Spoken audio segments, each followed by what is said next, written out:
Okay, but peep the Beyonce merch. Like, shout out to Cowboy Carter. And also, let's just get into the nails. Wait, oh, it's not focusing. Because let's... Okay. Well, since it doesn't want to... Wow. All right. 15 seconds and you can't see it. Just... There we go. Oh! No, the camera keeps tracking it. Shh. Turn it. Ah, this dumb feature. Okay.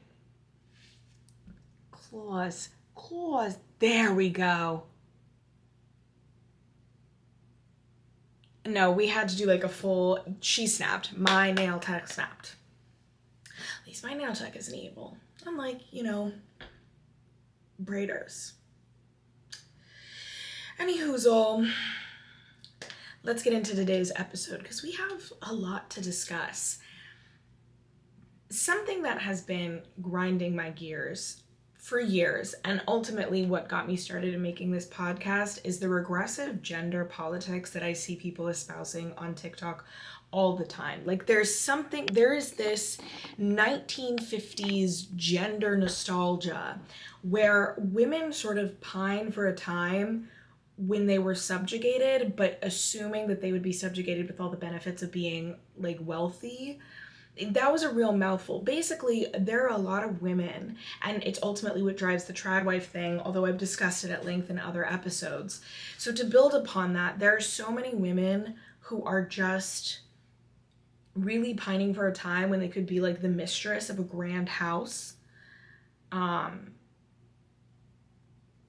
Uncomfortably, many Black women who wish to almost take on the role of like the madam on a plantation, where they're fine with being in a gilded cage so long as the cage is gilded, right? And they're fine making that the basis of their gender. And to really get into it, I'm going to do something that I haven't done in a year and insert a TikTok, really just because I think it's like a great 5-minute thesis statement, Break. I get supremely irritated whenever I see those videos like, oh, the men want to be the girls. The men want to be the girls. The men want to go back to the times when it was obvious and overt that men were on top, and women have been deluded. I think because we've grown up in a time where it's normal and expected to see women in the workforce with their own money, able to get their own credit cards, able to make independent choices for themselves. And when women are not able to do so, when women are not well represented in any particular industry, or when women are dealing with sexism, we know how to call that out. Like, any woman of today can look at the lack of women in STEM and be like, okay, like that is a result of sexism, cultural attitudes that push boys into STEM and tell girls that they won't be good at it, and then the hostile, how that plays out in the workforce, right? And I think because we are so used to the way we're being treated now, which is still not great, but certainly better than what our grandmothers and our mothers had, that we are under this belief that it's easier to mythologize the past and believe that there was ever a time when patriarchy was beneficial, right? So many people on this app have pointed out that so many girls just want a benevolent patriarchy or benevolent patriarch, where they want the traditionalism and the safety. And they've completely forgotten that like women who did not have their own incomes were being beaten, raped, and abused in the house, and there was no social or legal recourse for them to escape. That's why your grandma was with your grandpa. Probably not out of love, but because she had no other option. So when I see women complaining about things like, well, men want to be at the club and they want to be all about them. Yeah, it wasn't until very, very recently, babe, when men were expected to share nightlife with women, where women were patrons and not just like appetizers, hors d'oeuvres, or servers. They want to dance on the balconies of the club because that was expected for them to be doing, because the only way your ass would have been in there, 50, 60 years ago, is if you were a certain type of woman who would be treated with absolutely no respect because she showed her ankles. I'm exaggerating a little bit for the sake of the video, but genuinely, and I'm not saying this to pick on her because we're mutuals and I think there's a trust there, but Sidoni uploads a video where she's like, I went to a barbecue and all the men wanted a plate first. Fucking obviously. It wasn't until very recently where, and if you come from a very traditional family, you know this, men are expected to eat first, get the best cut of meat, get the best of everything. Women are expected to eat the scraps. So when you go places and men are standing there and they haven't brought anything to the gathering and they're just like with their plate and they're like, me get food first, me get food over you. Yeah, because that's how it's supposed to work in a traditional world. You should talk to more older women, commune with women who are in their like 70s, 80s, 90s and ask them truly, what was it like to grow up like that? Because this whole nonsense idea that like men were going to carry your bags and purses, men would hurt you, first of all, if you made them look feminine like that. Second of all, it's inherently violent. And I should have said this earlier in the video, but it's inherently violent to believe that like women should do all the domestic labor and the child rearing 24/7, 365 days a week in an unpaid position simply because a man is going to work 40 hours a week. I don't care if it's 80 hours a week. That is not the same type of labor. And so when you see men like, you know, on little rowboat dates and the women are doing all of the serious rowing, he's just sitting there like a princess. Yeah, because that's what patriarchy is. It is forcing an entire gender, 50% of the population, into domestic servitude, telling them to shut the fuck up about it and be happy while men sit there like kings. And that is why patriarchy worked for so long, because men knew that they couldn't be kings in the world, but they could come home and they could have dominion over their wives and children, who were expected to cater to them, again, and I'm going to repeat it, like a king. The men of today aren't little spoiled princesses. They want what their grandfathers have. And because of the gender dynamics today, they can't say it so bluntly, but they want to also be catered to and spoiled. And there has never been a time where women got that. And you are delusional if you think that there was ever a time where men were so kind and so chivalrous. Chivalry was the cope that women swallowed to avoid the like psychological reality of the hell that they were living in. That's it. Have a good day. No, actually, one last thing. Part of the reason why trad wife ideology is on the rise is because we, as people who would normally describe ourselves as like completely against trad wife ideology, traditionalism, and find those viewpoints abhorrent, are helping everyone else swallow the poison by insisting that like, you know, men they just want to be the girls, and there was a time when girls were ever treated well. I cannot emphasize enough. I want you to go back and look at the time when women did not have financial autonomy, sexual autonomy, when women had no cultural power in this world, where everything that you enjoy, the fact that I'm going to work, the fact that I'm going to swipe my credit card to get myself a little lunch, the fact that I own my own car, the fact that my name is on a lease, the fact that I can invest, all of those things were not possible to me 50, 60 years ago. And that unless you descend from heiresses, every woman in your family line worked and suffered in this way. To then spit in their face, tarnish their memories, and genuinely believe that there was not something horribly fucking oppressive about being born into a labor class simply because you're a woman and knowing that you're expected to serve men your entire life is delusional and insane. Boys are acting like that because, again, they want to go back to a time when things were easier for them, not because they ever cared about you. Stop swallowing the poison. Stop advancing trad wife ideology, even if it's in ways where you might not recognize it, right? Like, oh, it's so fucking annoying. I'm so heated about it, and it's like 7 a.m. This is a real throwback. If you've been watching the podcast since my earliest episodes in 2023, then you already know what I'm gonna say. All right? Oop, and record. And so I think we need to go back to some of my earliest episodes, specifically where I read an excerpt from Marilyn Frye's essay, Lesbian Feminism and the Gay Rights Movement, Another View of Male Supremacy and Other Separatism. And you can find this essay and many of her others in the Politics of Reality, Essays in Feminist Theory, Marilyn Frye. The following quote you've probably heard paraphrased, but it's applicable here, right? So, quote, "To say that straight men are heterosexual is only to say that they engage in sex, fucking, exclusively with, or upon, or to, the other sex, i.e. women. All or almost all of that which pertains to love, most straight men reserve exclusively for other men, the people whom they admire, respect, adore, revere, honor, whom they imitate, idolize, and form profound attachments to, whom they are willing to teach and from whom they are willing to learn, and whose respect, admiration, recognition, honor, reverence, and love they desire, those are, overwhelmingly, other men. In their relations with women, what passes for respect is kindness, generosity, or paternalism. What passes for honor is removal to the pedestal. From women they want devotion, service, and sex." Unquote. And I want to talk about that in the context because, as I pointed out in my TikTok, so many women seem to not understand that this whole like chivalry is merely the sweetener in the poison. Swallowing patriarchal ideals as an actual viable way to live your life is an insult to your personhood. It's an insult to your womanhood. It is an indignant condition upon which society wants you to be forced. And it seems, most women wouldn't go into that willingly, right? Many women walk into patriarchy willingly because they think they're getting something out of it. They may not consciously register that they're trading, their human rights, their dignity for these little bits and baubles of respect. And if you're watching this on YouTube, obviously you can see that I'm using air quotes, but like respect and honor. This whole princess treatment is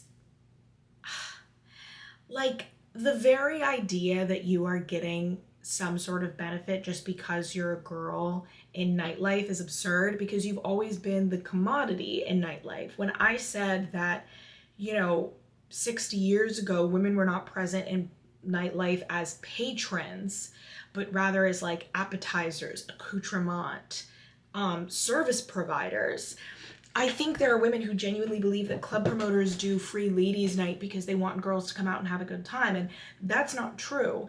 Bringing the girls there and getting a high influx of women brings men who are willing to spend money. Women also spend money. I'm not saying they don't, but like the nightclub business, the macho masculinity of like flexing in the club, that is mostly a boy thing. Boys have been taught, especially like, depending on what racial demographics we're talking about, that's how they can flex their power. And so getting girls in, like, you are the product that's being sold. Your presence, being around you. And listen, there are plenty of things where that exchange is, it's not earth-shattering or the end of the world, but I hate this idea of like men are dancing on counters. They want to be princesses. They want to be the girls. Men want to go back to a time when it was gentlemen's club where you were just there to like serve them something and shut the fuck up. You were never meant to have fun in a club under the patriarchal system. I want you to know that, right? Again, in their relations with women, what passes for respect is kindness, generosity, or paternalism. What passes for honor is removal to the pedestal. From women, they want devotion, service, and sex. A lot of women have, mistaken respect simply because they are being treated kindly. And it is the sweetener in the poison. It is why so many women want to cling to these roles that are just degrading. And it depresses me. It genuinely makes me upset to watch women who are otherwise like smart and ambitious sort of revert to this whole thing of like, oh, well, I want to be a girl because like girls have it easier. Girls do not have it easier. As I've said in almost every episode where I talk about the division of domestic labor, in most heterosexual partnerships, women are doing the majority of domestic labor. So that's cleaning, cooking, household management, managing appointments for household members, keeping track of schedules. Like that primarily falls to women. And when children are involved, women do the majority of childcare. And this whole idea that, first of all, it demeans how hard that type of labor is. Just because it's not the most intellectually challenging to like keep a house clean or manage household members doesn't mean that it's not difficult to perform, that because it's not going out into a trade or going out into the field that it can be demeaned. And so a man can come home and comfortably expect that his wife who does, or his girlfriend, let's be real, because I'm not inserting that, can do, 365-day domestic labor, but because he goes out and works for 40 hours a week, that's a comparable trade, right? It's like when people talk about splitting up household chores and men are like, well, I'll take the trash out. That is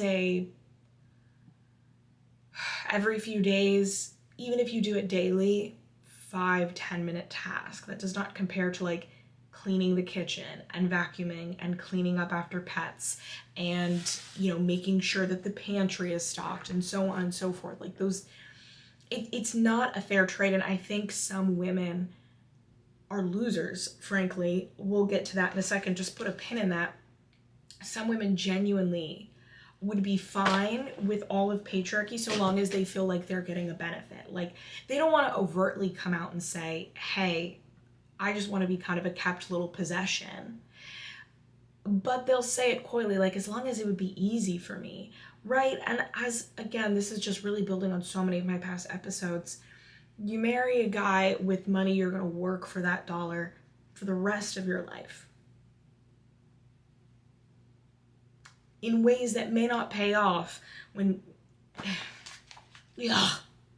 Ugh, I'm so irritated I can't even get a coherent thought out. I'm also very tired. I ran 10 miles yesterday and then I ran another 3 miles today.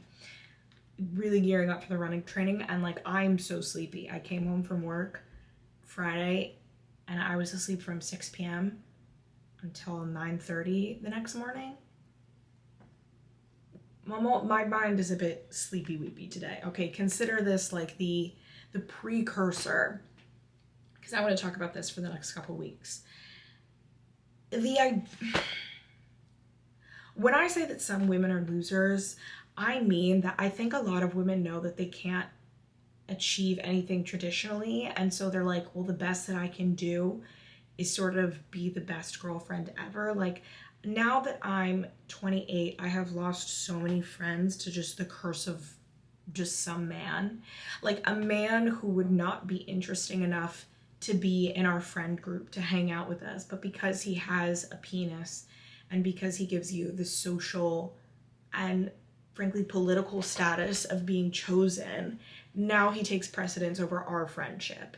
Now you prioritize him over everything else. And it's laughable to me that people think that men aren't the prize. And I didn't even bother putting this on TikTok because I knew it would get misconstrued. When I say men are the prize, I don't mean that and like that's how the world should work or whatever. I'm just saying, in a patriarchal system, men are absolutely the prize. And a lot of women think that because of what men are expected to do in the courting process, that like we're these rare, precious items to be coveted. But again, that is just the poison that the patriarchy wants you to swallow, right? Let me give a metaphor. Not a metaphor, but just, well, metaphor is not the right word. Like I said, sleepy, weepy brain, okay? Bear with me. Men are expected to put forth some modicum of effort to woo you. But under patriarchal standards, once you are in a relationship with a man, you are expected to put forth the effort to keep him happy in a way that vastly exceeds what he is expected to put in, right? Like, a man is expected to go on dates and pay for first dates. And we'll come back to the dating thing in a second, because I don't want this to be construed as like just some conversation about 50-50, because as I said in a past episode, dating you, fucking you is not an equal employment opportunity. Like, you can set whatever parameters you want. You can just say, I don't want to go out with guys who don't want to pay for my dinner. I'll be candid, that's a rule that I had. I don't really care if it's particularly feminist or not. I just not into it. So if this was a job, right, or any other sort of thing, yeah, then I would have to consider, federal discrimination laws. Not when it comes to, who gets to see me in the nude. Who gets to spend a quiet Tuesday night with me? Wrong number. But women are expected to orient their entire lives around men. You could argue that even before ever being partnered with a man, women are still making sacrifices for the hypothetical man who's going to come into their life, and that hypothetical man takes precedence over like reality, right? I know girls who will not experience certain things because they're like, oh well, I want to be in this stage of life, or like I have to be in a relationship to go here or do this, or like, well, I do want a boyfriend, so I'm going to make certain choices about what neighborhood I live in. And it's not choices that would like maximize their odds of getting lucky and finding a partner, right? Like, it's probably hard to find a boyfriend if you live in a town full of 10 people and all of those 10 people are in relationships with each other, right? It's just 5 couples. That's not what I'm talking about. It's choices like, I've got to prioritize my random Hinge date. Like, I remember having a friend ditch me, and it was for her first date with some guy off of Hinge, and I was like, dude, we've been friends for years and we have these long-standing plans, and like, oh, surprise, surprise, it did not work out. Like this idea that like even before he is a man of consequence to you, he still takes priority over everything. And so again, you can argue that it's already on unequal footing because women have been taught to acquiesce to men, but then in relationships, we know, like peer-reviewed studies have shown that both men and women in heterosexual relationships see the man's job as more important. I know so many women who have moved as girlfriends. I do not know a single straight man who moved for his girlfriend's job. I know gay men who have moved for their boyfriend's job. I know lesbians who have moved for their partner's job. But whenever I see men moving, it is typically moving within the context of like marriage, like a stable relationship. I have also watched women acquiesce their huge decisions, like where to go to law school, where to go to medical school, with the consideration of their family. And when I was in law school, I'm telling you, all of those men, like I think I shared this story before in my law school episode, but I remember studying with these guys and they were all like, yeah, I would never date another female attorney because she couldn't orient her life around me the way that like my current girlfriend would. Cool. It's this, like, we are taught to see men's job as more important. And by the way, that holds true even if men aren't the breadwinners, right? Like even if the woman is making more money, she will consider her job as secondary. It's also what pushes women out of the workforce, especially like in the COVID and post-COVID era. So many women have left the workforce en masse because when children were, doing Zoom school, a lot of childcare fell on women who, because of this like cultural idea that like women are better nurturers and childcarers, yeah, that might not be the right word, we're like, okay, I'll be the one to assume this responsibility, right? It is a common refrain that like, oh, well, I'll step out of the workforce because my salary doesn't cover the cost of daycare, or like my salary only covers the cost of daycare. And we don't see men talk that way. Like men understand the long-term investment of childcare for your, childcare can help you advance your career because you're not taking anywhere between like 1 to 5 year gap out of the workforce. Women are routinely penalized. Stay-at-home moms almost never get back to the employment level where they were before, and yet we see it being pushed as a viable option. And this also gets into other like the unaffordability of healthcare. Go back to that episode where I talked about cultural myths that Republicans play on to convince people that we don't need better early childhood development, like infrastructure, right? Like a federally funded universal pre-K, subsidies to lower the cost of daycare. Because in America, for my non-American viewers listening, some states will subsidize the cost of daycare, but those wait lists are very long. It's often difficult for parents to get on them. And so up until your child turns about 5 or 6, you're kind of on your own. Like you have to privately fund their education. And so a lot of women end up staying home, and it massively fucks over their long-term careers, a sacrifice which has been normalized because we don't see women's jobs as legitimate. We would never ask men to leave the workforce. And I'm not saying there's anything wrong with wanting to take care of your child in that way, but I'm saying, are the standards that we're putting on women for the best interest of the child, or are these standards that we like, what is a good mother and what is a good father not the same thing? The most mediocre mother meets the level of the best father, and vice versa, because men are not expected to like nurture or rear their young in a meaningful way. And I think we overcredit the impact of just like a man's presence versus like a woman's effort in bathing, cleaning, clothing, managing, checking the homework, putting them in extracurriculars, carting them around, teaching emotional intelligence, stability, teaching them to read, teaching them to write, versus what men are traditionally expected to do, which is to be a disciplinarian and a fun haver. And we equate those things as sort of equal efforts in parenting, even though they're not. And so all of this to say, women are expected to go into relationships thinking like they're expected to sacrifice more. Women, I already talked about moving for jobs more. Women make huge life decisions for boyfriends in a way that I've never seen replicated for girlfriends. And I'm not just talking about moving, I'm also talking about things like kids, or like regularly missing out on educational career opportunities. One of my favorite mutuals on TikTok talks about how she regrets not studying abroad when she was in college because she wanted to be closer to her boyfriend, and she's in her 40s now and she still regrets that. I know so many women who have done that. I don't know men who do that, right? And so how could men not feel like the prize when everything about our society tells girls that their worth is measured by a man? Like, do you think that little boys are oblivious to the fact that girls from a very young age are told that their worth has to be measured by and validated by a man? Men know that there is a huge social shift in the respect and power that you command as a fiance or as a wife versus a girlfriend or just a hang around.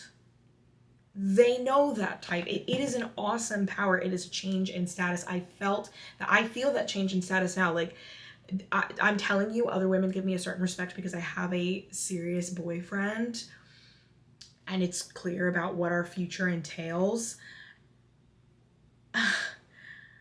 Like, of course, fucking obviously men think that they're the prize. If a man doesn't define your worth, you're considered worthless as a woman, right? We look at women who accomplish so much and still look at marriage to a man as the metric, which is both sexist and homophobic. It's so... Every boy raised under the patriarchy, like, it's normal to tell boys that they're better than. Of course they think that they're the prize. And women do backflips for boyfriends. Think about every episode. Think about the girls, I was going to say every episode that I've talked about, but just think about the girls you know in your life who have sacrificed so much. I mean, think about when women go through breakups, what is one of the first things that they'll say? I did so much for him. I sacrificed so much for him. Women talk about sacrificing their personhood, their dignity, their hobbies, their lifestyle, who they were as a person, just to keep this man as a badge of honor, as something that he should recognize as to why he should stay with you. And the reason why men don't value women who sacrifice themselves to these great lengths is because any woman would do that. It doesn't make you special to say, I am going to give up everything I love about myself to turn into the person that he's sort of, whether consciously or unconsciously, shaping you to be, or even if he's just being completely passive, like you shaped yourself to be, just to keep him happy. Because there are 5 more girls who are auditioning for your place to do that. That's the insane part. Like, this is why I always laugh at incels, because truly, if you can't get a girlfriend, I'm not talking about high school age people, I'm talking about like adults. If you leave your house and you're social and you can't get a girlfriend, but there are men out here that I know do not wipe their ass and have girlfriends in real life who will still sleep with them and still put them in their house and let those men take their jagged toenails and rip up their bed linens. Okay, you really have to assess what's going on. People really confuse the courtship they get at the beginning of the relationship as an indication of worth. And I would argue that the expectation of service that women are expected to perform throughout the entirety of their relationship is a much better indicator that, yeah, under our current system, men are absolutely the prize. Men are the thing to be coveted, which is why they act like that, which is why they know it's such a big deal to withhold their titles and affection. And that's why women work so hard for it. And you have swallowed the cope to believe that just because somebody gives you shiny things in the beginning, again, what passes for respect is kindness, generosity, or paternalism. And women have swallowed that wholeheartedly. I will elaborate in coming episodes, but I needed to get a more ranty, less structured thing out on the books. So until next week, love ya. Also, yes, I really am working on that Philly meetup. I think February is going to be a good month because January is too cold. I have too many things going on in March 2026, so we'll get into it. But as always, remember to comment, like, subscribe. Feel free to DM me if you have any topic suggestions. I'm excited for what the rest of the year is going to look like. Okay. Mwah. Bye. Don't forget to like, comment, and subscribe.